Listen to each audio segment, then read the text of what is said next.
అదరగొట్టే కారం రంగు రుచి ఆచి కారం పొడి. నేను సాయిరెడ్డి అనేటటువంటి వ్యక్తి వెనక్కి జంకేవాడు కాదు. ఏది ఏమైనా కూడా పర్వాలేదు. నేను ఒక్కటే చెప్తా ఉన్నా, అధికారం అనేటటువంటిది శాశ్వతం కాదు.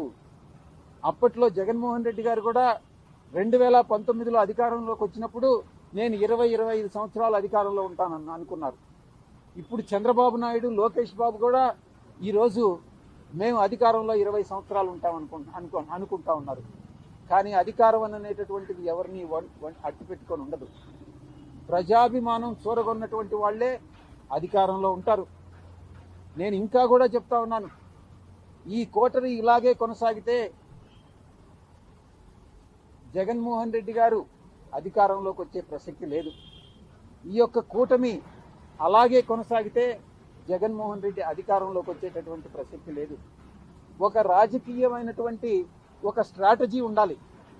ఆ స్ట్రాటజీ ఏందనంటే కూటమిని విడగొట్టగలిగినప్పుడే జగన్మోహన్ రెడ్డి గారు తిరిగి అధికారంలోకి వచ్చేటటువంటి అవకాశం ఉంటుంది. ఆ స్ట్రాటజీ ఇచ్చేటటువంటి వాళ్ళు కానీ, అమలు చేసేటటువంటి వాళ్ళు కానీ ఈ యొక్క కోటరీలో లేరు. జగన్మోహన్ రెడ్డి గారి చుట్టూ ఉన్నటువంటి వాళ్ళందరూ కూడా ఆయన్ని మిస్గైడ్ చేస్తా ఉన్నారనేటువంటి విషయం నేను తెలియజేస్తా ఉన్నా. నేను ఒక్కటే ఆలోచిస్తా ఉన్నా,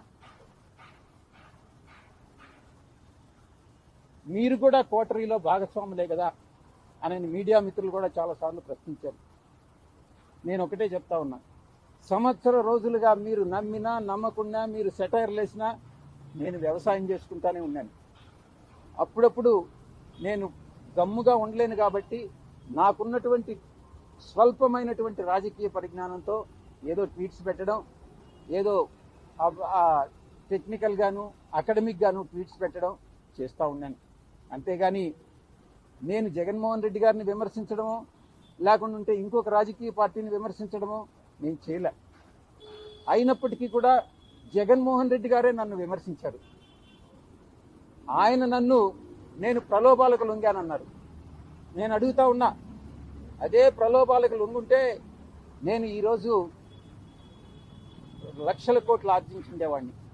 నాకు అది నేను నమ్మినటువంటి ఆ వెంకటేశ్వర స్వామి సాక్షిగా చెప్తా ఉన్నా, ఎవరి దగ్గర విజయసాయి రెడ్డి డబ్బులు ఆశించి చేయి చాచలేదు, భవిష్యత్తులో అటువంటి చాచే అవకాశం లేదు అని నేను ఈ పత్రికాముఖంగా తెలియజేసుకుంటా ఉన్నా. జగన్మోహన్ రెడ్డి గారు ఈ స్టేట్మెంట్ విత్డ్రా చేసుకోవాలి.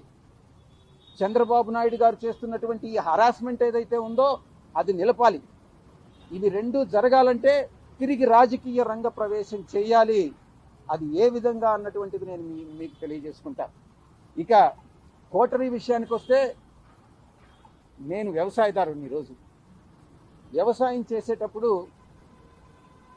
యజమానికి పాలేరు ఉంటాడు. పాలేరు ఎడ్ల బండి తోలుతాడు, బండిలో ఎరువులు తోలుతాడు, అదే బండిలో పెస్టిసైడ్స్ తోలుతాడు, అదే బండిలో అదే ఎద్దులతో దుక్క దున్నిస్తాడు, అదే దాంతో హార్వెస్టింగ్ చేస్తారు. కానీ ఈ పాలేరులాగా నేను ఈ యొక్క 15 సంవత్సరాలుగా, అంటే 2009 నుంచి ఈ రోజు వరకు జగన్మోహన్ రెడ్డి గారికి ఒక పాలేరులాగా నేను పనిచేశాను. చిత్తశుద్ధితో నిజాయితీగా పనిచేశాను జగన్మోహన్ రెడ్డి గారికి. చంద్రబాబు గారు నాయుడు ఎంత దూరమైనా పోయి విమర్శించేటటువంటి స్థితిని తీసుకెళ్ళాను నేను. కానీ జగన్మోహన్ రెడ్డి గారు నాకు ఇచ్చినటువంటి రివార్డ్ ఏందని అంటే, పొగబెట్టి బయటకు పంపించడం, కోటరీ మాటలు నమ్మి. ఇది ఆయన చేసినటువంటి నాకు సహాయం. ఒక పాలేరుగా పనిచేసినటువంటి నేను, పాలేరులాగా పనిచేసినటువంటి నేను, ఒకవైపు అయితే కోటరీలో మీరు అనుకున్నట్టు నేను భాగస్వామిని కావచ్చు. ఆ కోటరీలో ఉన్నటువంటి చాలా మంది సభ్యులు